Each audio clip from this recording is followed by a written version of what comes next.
As we begin, I want to say that we all feel triggered at times. You may not be able to eradicate all of the past from your memories, and yet you can change the feelings and your reaction to those past situations through the important work of therapy, forgiveness, understanding, and the acceptance of what already is. Acceptance, not because you agree nor condone with what has happened, rather acceptance of what you cannot change. It is the past already experienced. Throughout, you'll hear me repeat some of the most important and helpful tips and strategies. The repetition is deliberate to remind you of what is so very important. We begin with a question. What is a trigger experience? It's highly probable that you've had this experience at least once. I'm going to take you through the steps for what to do when you feel triggered, how you can best navigate your emotions without creating further unnecessary drama, fear, anxiety, anger, or other unpleasant emotions. And I'm going to share with you my tailored list of things to do and not do when you feel a trigger response. Living a human experience, it's more probable that you feel triggered in certain situations and because of certain people's words and actions, especially when others are deliberately unkind, hurtful, and of course, physically threatening. When you experience a trigger, and a trigger is a stimulus that evokes a strong emotional and/or physiological response, the central nervous system becomes activated, particularly the sympathetic nervous system, which triggers a stress response, or otherwise known as fight, flight, or freeze response. This is because your brain comprehends an event or experience in the present as similar to typically what is a negative or traumatic real event or experience of the past. I'm going to give you a list of 5 things not to do when you're triggered, and of course, what to do instead. I'd love for you to make this your go-to guide for how you can effectively manage and alleviate a trigger expression. It's important first, and before you are able to implement any and all of these guiding rules, to first be aware when what you are feeling is a trigger. Because these emotions surface and seem to come out of nowhere and certainly unexpectedly, it's important to be present to recognize what you are feeling when you feel it. The first strategy comes out of the first do's and don'ts rule on my tailored list. Number 1, don't shut out the trigger by ignoring or suppressing it. Keeping it bottled up, disavowing it, ignoring your emotions doesn't make the feelings go away. Often that emotion that you attempted to ignore and bury comes out in other ways and equally as unhealthy. What you want to do instead is be accepting of what you are feeling. However, whether now or at a later time, you also need to have the tools to properly assess whether your perceptions are accurate and to understand from where your trigger truly originates. For example, was it the question you were asked that you judged as someone being critical of you when actually it was a question needed to help clarify a problem you were having? Or was this question triggering for you because you felt as though someone was being critical when really what you experienced was a trigger response based on an originating much earlier time when you did receive negative and critical words as a child that caused you to doubt your ability to communicate effectively. And as a result, you never quite got over the thinking that this, in some way, made you flawed and not good enough. People form opinions based on emotions such as fear, contempt, and anger, rather than relying on facts. New facts often do not change their minds. There's a cognitive bias that can get in the way of changing your mind. It's called confirmation bias. It's the natural tendency to seek out information or interpret things in a way that supports your existing beliefs. Interacting with like-minded people and the media often reinforces confirmation bias. The problem with confirmation bias is that it can lead to errors in judgment because it keeps you from looking at a situation objectively and from multiple angles. When you experience a trigger, it is because the brain is interpreting a current event and classifying or organizing it into a category that has a label based on a past sensitive, difficult, or traumatic event. There may be something in the present that you sense, interpret, or perceive as similar to what has happened in your past. It's important to know that as soon as you do this, you are already beginning to experience the same or similar emotions as you did previously. When you determine that a present situation or event is whatever the label is that you have given it, whether unjust, threatening, judgmental, you are no longer wholly present to whatever is happening in this moment. Rather, you are reacting to the present as you have labeled it. Because the brain has now categorized this new moment as the same type of stressor or trauma as which you lived, the body mobilizes itself and you feel all of the same or similar emotions. This could be anxiety, panic, fear, anger, rage, sadness, just to name a few. In this example, the body begins to experience symptoms as it did in response to the original event or trauma. At the very least, the automatic fight, flight, or freeze response occurs. That is, your heart rate increases. Perhaps you lose your ability to focus on what is really happening in the present. So you stop listening and taking in the new experience, and now you are reacting as if you are reliving that initial negative or traumatic experience, often without realizing what is even happening. Whether or not your perceptions of the current situation is accurate, your body is reacting both to this current experience and simultaneously to the events of the past, and doing so in the present, thereby making your reaction heightened and far more debilitating than if you were simply reacting to only the moments in front of you.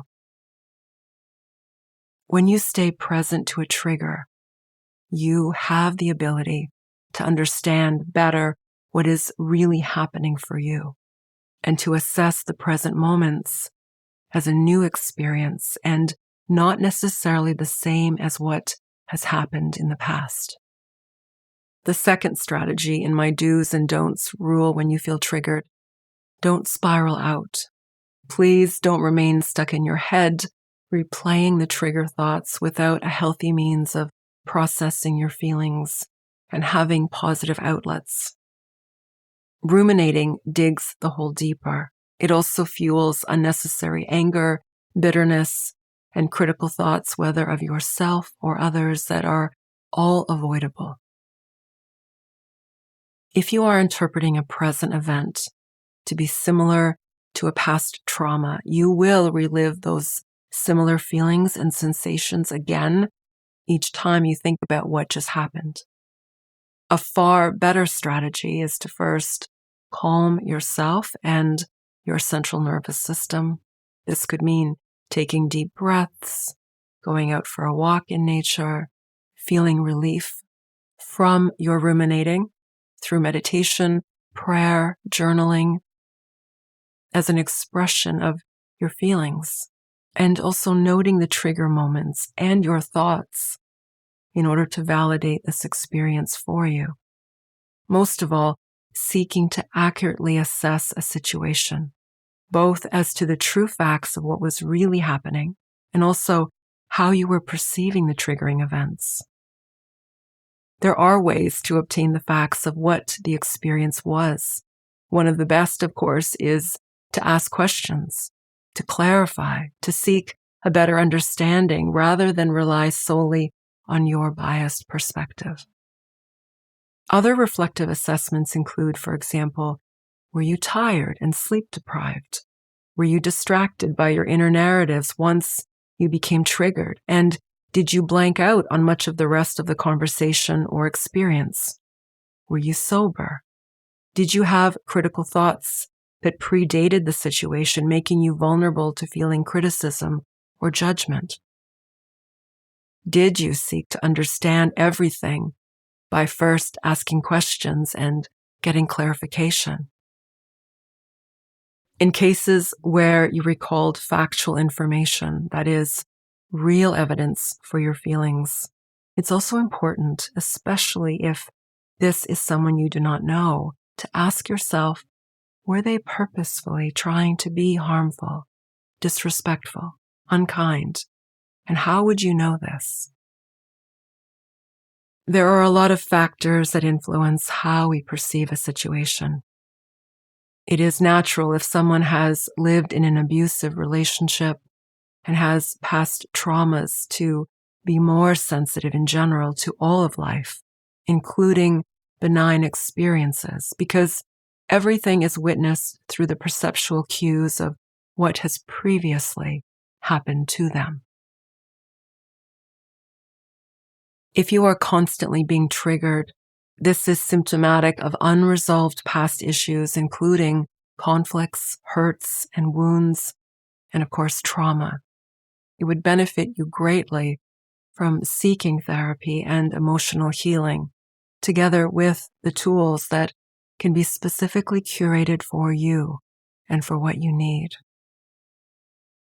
The third strategy in my do's and don'ts rule when you feel triggered: don't lash out. Reacting impulsively, yelling, blaming fuels the fire. It fuels your fire because you are potentially creating conflict, drama. Your accusations and blame can be aggressive and abusive, and it prevents you from really understanding why you became triggered and learning about yourself, including helpful strategies, so you can self-regulate in the present and begin working on healing the past. If you are not aware that you are being triggered, it's far easier to lose your ability to remain present. Your mind begins to interlayer the present situation with a past negative and traumatic event, and you can wrongly misjudge and thus label and categorize the present as negative, threatening, critical, and judging others based on your experiences of the past, and without carefully understanding if the present is indeed threatening as you have perceived it to be. I explain to clients that when they are judging a situation, regardless of whether they are triggered, they are creating a series of feelings and inevitably a behavioral response that is typically harmful to them. Whether in how they will react in turn or in their continued and future thoughts about this person or event that then has a detrimental effect, not only on themselves, for it continues to harbor negative emotions that cause them to suffer, but their negatively charged assessment of a person or a situation often has a way of fueling what can become a passive-aggressive action or a direct, unkind, and hurtful action toward another. Rather, what if you remained present to what is really happening for you? And if you used your communication skills to ask questions and clarify so that you have the right understanding in order to properly categorize this event, which may not be as you initially and automatically perceived it. And then, of course, life no longer feels to be so difficult and threatening. There is another cognitive bias that can occur instinctively when someone encounters evidence that runs counter to their beliefs, making it difficult to examine what is really true. Instead of reevaluating what they've believed up until now, we tend to what's called reject the incompatible evidence. That is, even when someone explains based on your questions of their honorable intentions and that they were not judging nor being critical of you, rather, they were, and they explained this, although you didn't hear them, for you were already reacting to the experience as what triggered you, you find it difficult to believe them. This is a phenomenon known as belief perseverance, and it means that everyone can fall prey to their ingrained way of thinking. Here's how belief perseverance works. Being presented with the facts, let's say that it was explained that the person asking questions needed to understand better what you were looking for and needed help with. And if you were aware of feeling triggered and able to check out your presumptions directly in that moment or at a later time, and if doing so suggests that your current perceptions and beliefs were wrong, the cognitive bias of belief perseverance can have the undesired effect of causing you as the triggered person to feel threatened. This threatened reaction is particularly strong when the beliefs in question are aligned with a personal identity. Let's say you believe you're a victim or that you often get criticized. It can feel like an attack on you if one of your strongly held beliefs is challenged. Backfire effect, it's called, can end up strengthening your original position and beliefs. Sadly, you never learn how to see and believe something different and beyond what you continue to tell yourself.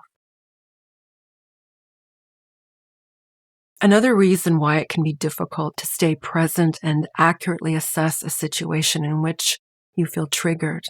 In situations of high stress or distrust, your body releases the hormone cortisol. Cortisol can and does hijack your advanced thought processes, that is, reason and logic, or what we call the executive functions of your brain.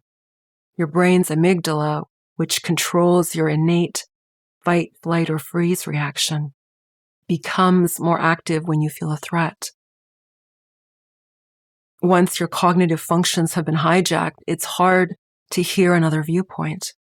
The desire to be right, combined with the brain's protective mechanisms, makes it that much harder to change your opinions and beliefs, even in the presence of new information. If you are more prone to a freeze response when triggered, you may indeed say nothing. Your well-practiced social skills may take over and you present as enjoying the conversation, asking questions, being engaged, even thanking the other person for their help and time. And yet, if you have not done the work to properly assess and understand your trigger experience, you might then continue to build up more of the narrative in your mind based on your belief perseverance bias, only to then lash out, attacking the other person, making untrue and unfounded claims, and all because you became triggered.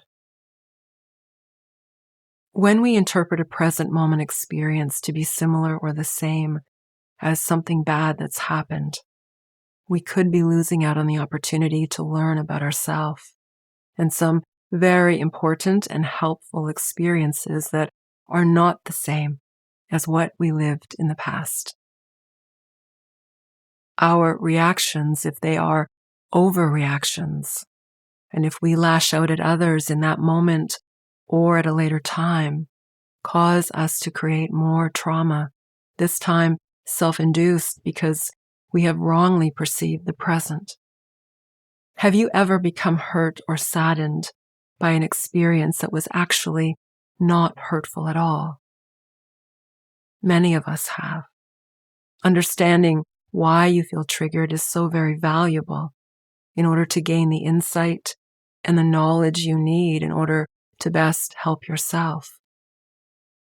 The tools and strategies you learn and that I can help with, you'll use in other occasions where you feel triggered, because you will. We all do.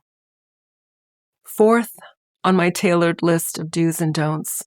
Don't judge yourself. Blaming yourself adds weight to the moment.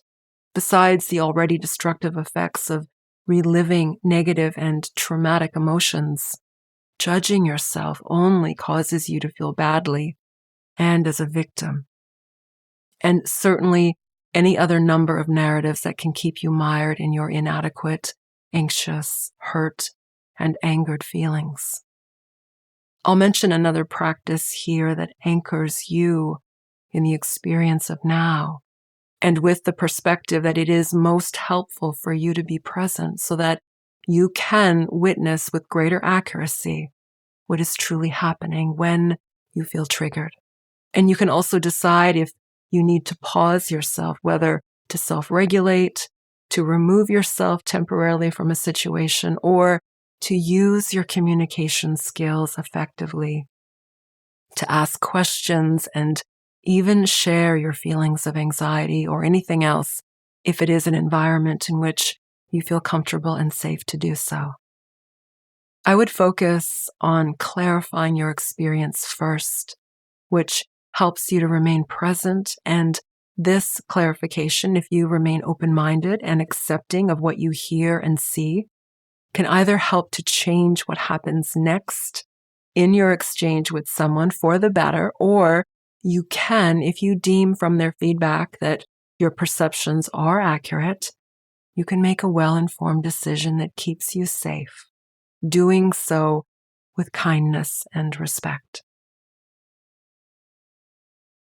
It's important to isolate the moment as you begin to feel a trigger response. This can happen as you practice being self-aware of your emotions and thoughts. One question to ask yourself whenever you feel triggered, to help you understand from where your triggers originate, is what messages and beliefs do I hold about myself that limit me? Writing your answers will give you good information as to why you are triggered and what can trigger you. The biggest step to help you understand your triggers is to be willing to look at your internal and spoken thoughts in the moments when you feel unnerved, anxious, perhaps scared, angered, and whatever the trigger emotion may be. And remember, a trigger emotion is whatever emotion moves you out of a state of self-control. What I encourage of you, if you feel triggered, again, is to pay greater attention to how you can calm yourself with breathing to help self-regulate the instinctive stress response, and so that you can remain present and attentive rather than distracted and absent to what is truly happening. This is a practice that can be so difficult when you are already feeling your defenses build. Breathing to stay present, asking questions to get clarification rather than assume that you are being mistreated or judged, and being mindful that feeling triggered is, above all else, an opportunity to practice calming and regulating yourself, as this is how you best navigate the moments that occur for all of us. When you're able to give more attention to your trigger experience, it's important to have all of the facts. This will include knowing the actual intentions and words spoken to you by another person so that you are not creating a narrative that is untrue and that causes you to feel like a victim. You can have a more heightened sensitivity to the mannerisms and behaviors of others, especially if you are empathic, if you have experienced traumas, if you are in that subcategory of what is called a highly sensitive being, if you are highly stressed, if you are generally untrusting of others' intentions, if you are self-critical, and if you view the world with this critical lens, you will become triggered more easily and more frequently. And it goes without saying, if you have a poor sense of self and low self-esteem, you're going to feel the harshness of the world deeper and much more easily and perhaps unnecessarily.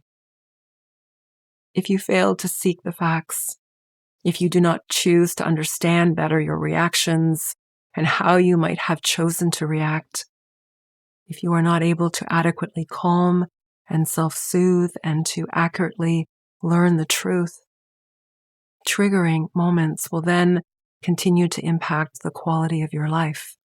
And without helping you learn the power of self-control, self-dignity, and kindness to yourself and others in all moments.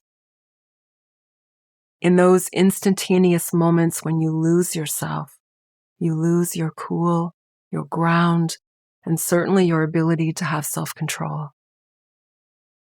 It is a practice to stay calm, to be in control, and to use your voice calmly, kindly, and to do your best to be honest with yourself about whether you are indeed, again, seeing the situation accurately and honestly. It's up to you to express how you are feeling, to acknowledge to yourself this experience so that you can find your calm and also respond from calm and authenticity rather than blame or anger or in what becomes an unfounded retaliation on another. You formulate a roadmap of how others see you through the learned and real experiences of your family of origin. If you do not ever adjust this roadmap for what new experiences you encounter that are different, that is, not every person you meet is going to criticize or belittle you. Not every person will find fault with you, and especially if you are sitting across from me in a session and I am wanting to help you, if you are unable to be present to the situation and your experiences and to perceive these accurately, and accurately includes asking questions and receiving helpful interventions and feedback, then you may continue to feel triggered, activated in ways that cause you to reignite some or all of your old conditioned responses. You, like many others, will re-experience the same feelings, whether that is hurt, sadness, anger, hostility, rage, because your amygdala, that part of the brain that has been hardwired for processing emotions, particularly fear and anxiety, and of which plays a critical role in forming emotional memories and initiating that fight, flight, or freeze response, is going to take you right back to that early, often traumatic episode of when the criticism or danger or threat was real. Because when you were 9 and got in trouble for doing poorly on a test, or if you were told you should do better, and you felt the disappointment of your caregiver or the consequences that meant that you couldn't see your friend on the weekend, this experience holds a memory and a hurt that you carry until and unless you have the tools to be able to process this in its entire accuracy. Its accuracy may be that your parent and caregiver had only good intentions to want to motivate you, knowing that you had an enormous amount of intelligence and ability to do even better, and that they were certainly not wanting you to feel badly. The problem is that you can continue in your life being triggered daily and reacting in a way that is defensive, aggressive, and angrily. Or you could feel anxiety and duress for feeling shame and badly about yourself, and all of which may be based on instances of the past that were never intended to be hurtful. All to which give you the messaging that you are somehow not good enough or undeserving, which causes feelings of sadness and vulnerability. Your reactions can cause conflict, and you may find it difficult to make friends, to keep friends, as your suddenness to react when triggering makes it difficult for you to get along with people. And of course, it becomes difficult to accomplish your goals because these early life traumatic memories and the negative core beliefs continue to cause you to self-sabotage both relationships and experiences, and certainly not to mention yourself. You can become triggered without realizing what is happening.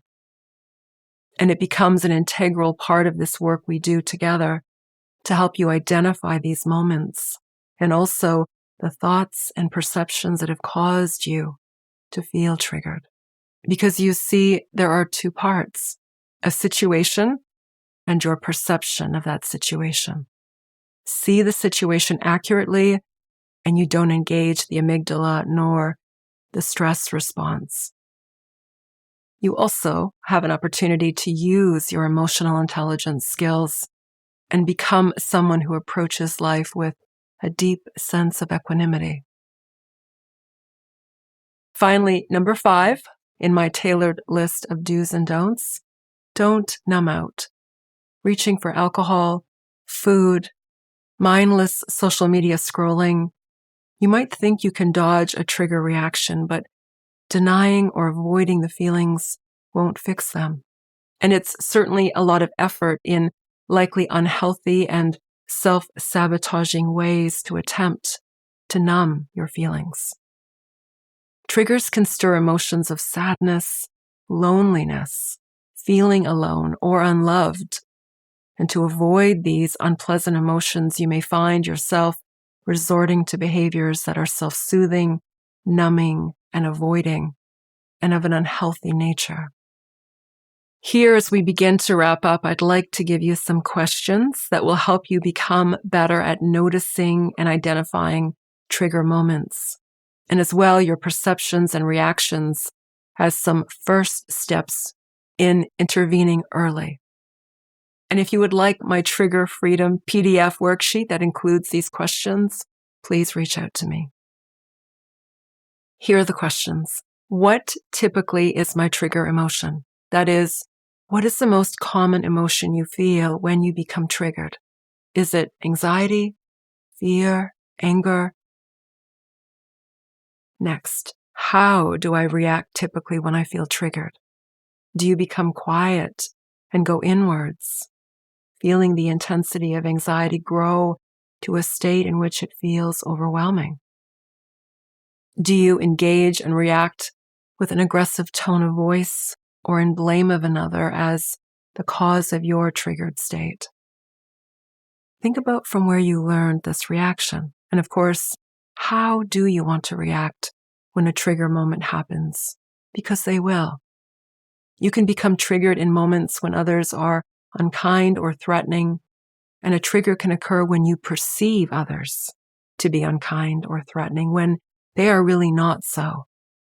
Your perceptions in these moments are based upon an earlier time and place that likely repeated and without resolution and healing. And of course, if you would like my help to develop the skills to master your ability to understand a trigger moment and to calmly remain in control without allowing a trigger to negatively impact your present day life, please reach out to me. Let me help. In the meantime, I know you're going to glean all of this valuable information, my tailored list of 5 do's and don'ts, and as well the inherent skills and strategies I've laid out here for you.